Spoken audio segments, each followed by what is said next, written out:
cumpliendo, ¿por qué no se han tomado otras medidas contractuales como las que ya ha planteado la colega, que son una de tantas? ¿Y por qué las empresas siguen siendo, como bien lo decía ella, además las únicas que les permitimos prestar el servicio? Porque no han cumplido. Continúe, licenciado. Gracias. A ver, sí, el planteamiento son dos. Que los clientes puedan escoger la distribuidora que ellos consideren conveniente. El tema es que los contratos están hechos sectorialmente por áreas de concesión. Y eso, lógicamente, lo que hay que establecer es que la red eléctrica sea una sola para todas, que lo puedan utilizar. Lo que falta es modernizar el mercado eléctrico. Que la figura del comercializador de energía esté separada del distribuidor. Y ahí usted puede escoger cualquier comercializador de energía que le va a comprar y la red sea una sola para todo el país, ¿verdad? La distribución es una sola para todo el país. Entonces, ese es un mecanismo que se utiliza en Europa. O sea, pero esto está en los contratos. Rescindir los contratos, que es otra de las, bueno, ya esto es una decisión que yo creo que no me corresponde solo a mí, sino que le corresponde lógicamente al Estado panameño, que ustedes también como diputados, que el órgano ejecutivo, o sea, que tengamos una decisión más seria, porque esto tiene implicaciones. No digo que no se pueda hacer, pero tenemos que hacerlo con responsabilidad también. Continúe, diputado. Director, yo estoy aquí viendo, y es lo que estoy comparando. Actualmente, el título 10º de la norma de calidad de servicio comercial establece que la compensación al cliente en caso de interrupciones prolongadas, que además hay que hablarlo, según la ley panameña, bueno, la resolución, que es ley, digamos, con L mayúscula panameña, son 4 horas. En Costa Rica es muchísimo menos. Aquí 4 horas es bastante. O sea, tú puedes estar 3 horas y tanto sin luz y no pasa nada, según la norma, cuando eso no es cierto, ni es real. Porque para un niño en una escuela 3 horas es haber perdido medio día de clase. Para una persona 3 horas puede ser perder un respirador. Aquí el tiempo de reposición de suministro, después de recibir la reclamación, 7 que te contestan, porque están en otro país, son 4 horas en área urbana, 4 en suburbana, 6 en rural, 10 en rural dispersa y 10 en rural muy dispersa. Pero el límite en la compensación dice: la empresa distribuidora deberá aplicar a cada cliente afectado una compensación determinada con el 1% del promedio de las 3 últimas facturas, más un 0.02% por cada 4 horas adicionales que el cliente permanezca afectado. Estos números solían ser mayores. ¿Por qué se disminuyeron? Continúe, licenciado Armando Fuentes. Gracias. Mire, yo realmente, la última frase que me ha dicho que se han disminuido esos números o esas horas, eso en mi administración no ha ocurrido que eso se haya disminuido. Yo tengo el equipo técnico aquí. Ahora bien, le explico. Estas son las normas SAIFI-SAIDI, o sea, las normas de interrupciones, o sea, son el máximo anual que se les permite. No es que un apagón te 4 horas y no pasó nada. No, no es así. Creo que es el máximo anual que se permite en interrupciones. O sea, no es que, y por eso precisamente son las penalidades, que llevamos más de 38 millones de dólares puestas en penalidades. O sea, así que esa es la explicación de la norma, cómo se interpreta, diputado. Continúe, diputado. Gracias. Gracias, presidente. Administrador, ¿usted le parece responsable y le parece ajustado al momento que estamos viviendo? Me refiero a los tiempos. Que la forma en la que se tenga que determinar que una interrupción fue prolongada, es decir, que debe ser revisada, es 4 horas un tiempo justo. ¿Cuánto es el tiempo justo? ¿Cuándo comenzamos a sancionar a las distribuidoras entonces? ¿Cuál es el tiempo en el que le permitimos a una distribuidora incumplir, porque hay que decirlo como es, su responsabilidad de un servicio continuo y de calidad? ¿Cuánto es el tiempo razonable para la SED? A ver, administrador. Continúe, licenciado. Gracias, presidente. Diputado, acabo de aclarar que estos son 4 horas anuales, o sea, por razones a veces lógicas, el servicio eléctrico puede tener fallas que son, decir, bueno, 4 horas. Pero esta es una medida que que a mí me parece que con máximo en Costa Rica está como en 2 horas, y yo pienso anuales, no solamente es, o sea, sino que es que, o sea, no toda interrupción inmediatamente el Estado entra a sancionar la penalidad, sino que hay interrupciones que, bueno, son momentáneas, pero 2 horas anuales, imagínese usted, o sea, eso es minutos, ¿me entiende? En un apagón, o sea, casi todos los apagones que hoy día hay, o todas las interrupciones que hay, entran para sanciones. Continúe, diputado. Pero por eso le hago la consulta.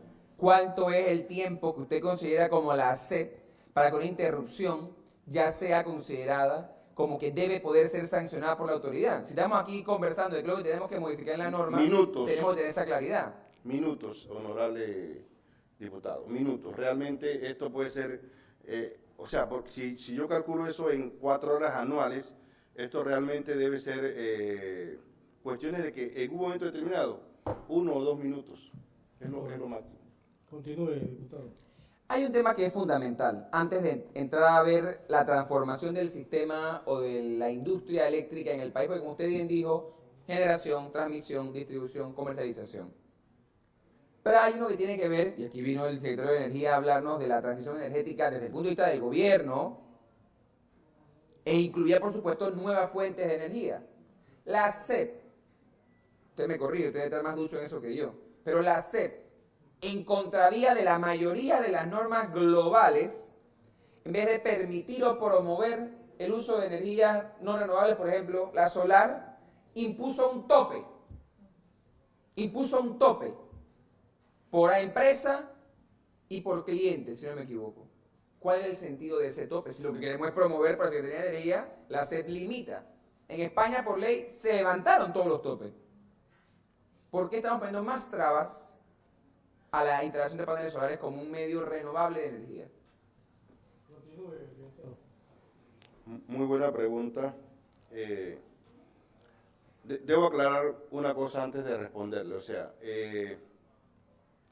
la SEP no está limitando la generación renovable o la transición energética para establecer plantas solares a nivel nacional. De hecho, la está impulsando con la concesión de licencia para que la gente... Sí, yo sé lo que usted me preguntó. Entonces respóndame lo que le pregunté, director. O sea, yo quiero que le baje el costo a la gente en la casa, se puede ahorrar, porque ¿qué le quiere explicar, presidente, con su venia? Sí, continúe, diputado. La caja de ahorros. Aquí nos vino a presentar en su presupuesto que una parte importante de la cartera ahora de la caja de ahorros es venderle a la gente, o bueno, venderle el crédito para poder que la gente consiga su panel solar. Pero digamos que todos lo hacemos, porque vea el contrasentido del Estado, todos lo hacemos. Y la caja de ahorros se va a disparar en plata. Y todo el mundo se va a disparar en comprar paneles solares. Pero pasa, póngase con ENSA, que tiene menos terreno que EDEMET y EDECHI, y llegamos al tope que usted puso. Y que además me parece a mí que se puso sin un control científico real. ¿Qué pasa? Hay una limitante para el autoconsumo de energía solar. ¿Eso es cierto o eso es falso? Ahora mencionó la palabra autoconsumo. Pero ¿qué es lo que nos interesa a nosotros? Déjeme explicarle, diputado. ¿El límite existe o no existe? Sí existe, pero no lo puse yo. No lo puse yo. ¿Y en 4 años lo cambió o no lo cambió? No, pero es que, déjeme explicarle. Director, ¿se cambió o no se cambió? Escuche, ¿Se cambió o no se cambió? Está en proceso de cambio, en liberación. Está en proceso de liberación. Continúe, director. ¿Verdad? Entonces, la Cámara Solar, que es la que impulsa esto, ya hizo una solicitud con nosotros y estamos en la conversación cómo se va a liberar. Esto conlleva que hay una mala información. Bueno, es que eso paga un impuesto, eso no paga ningún impuesto. Lo que paga, lógicamente, es el cargo de uso de la red.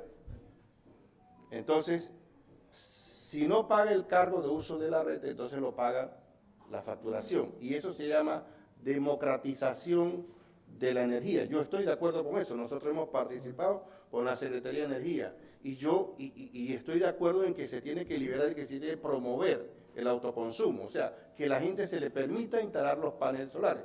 Todavía no se ha llegado al límite, quiero que sepa. Todavía el 2% nadie lo ha sobrepasado. O sea, que eso no ha sido una limitante para el autoconsumo. No se ha llegado al límite.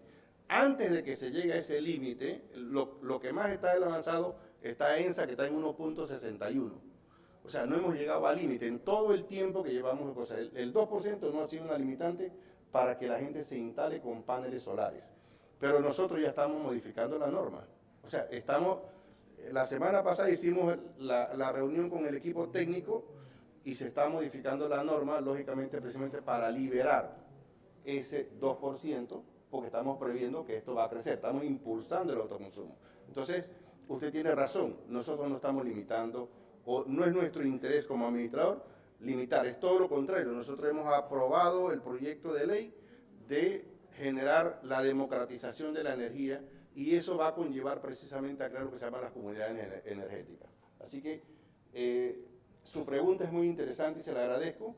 No fui yo que establecí este 2%, eso ya estaba, se estableció creo en el 2016 aproximadamente y nosotros lo que estamos haciendo es liberar ese 2%.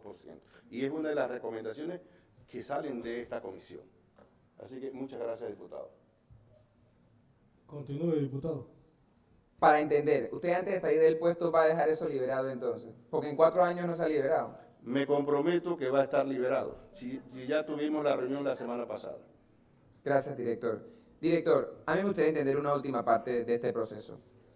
Aquí está lo del régimen tarifario y que empezó a regir hace poco y que viene de un cambio del anterior.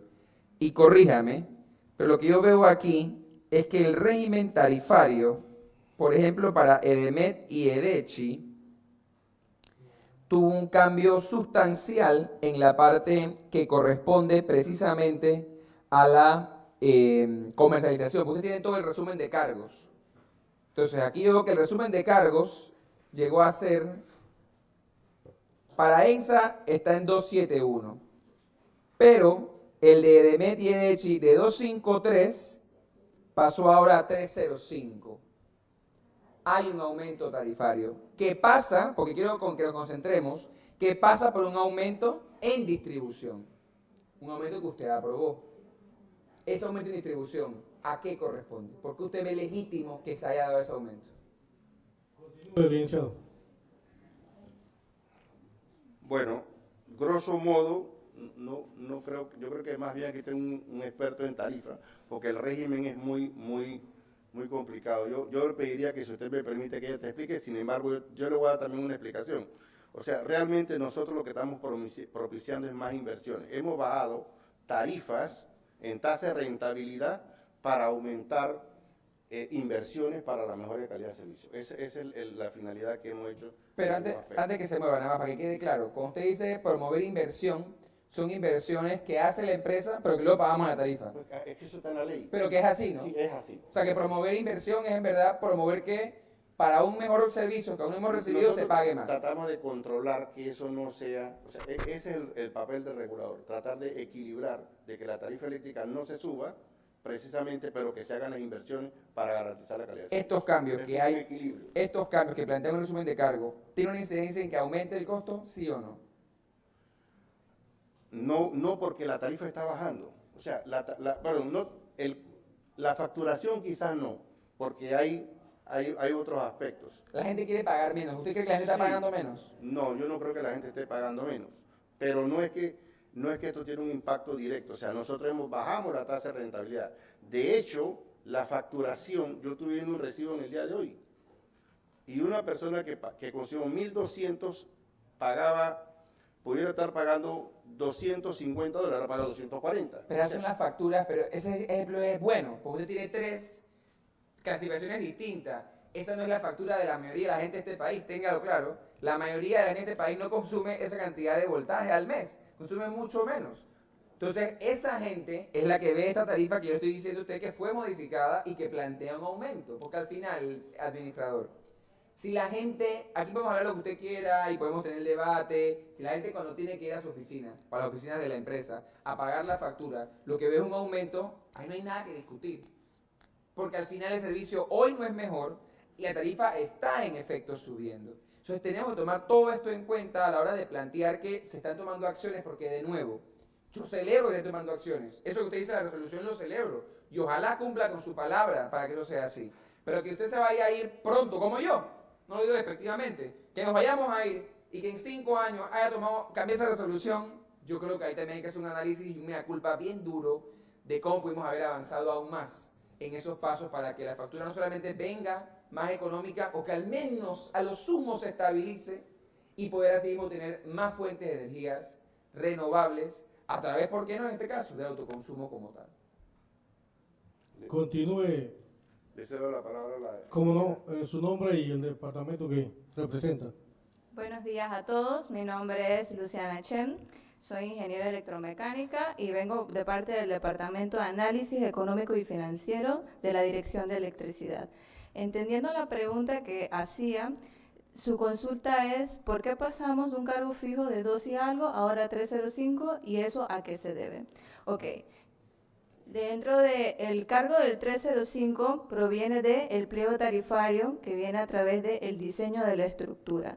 El diseño de la estructura se genera a partir de un ingreso máximo permitido. Dentro del análisis del ingreso máximo permitido se evalúa la distribución, la comercialización, el alumbrado público y las pérdidas de distribución.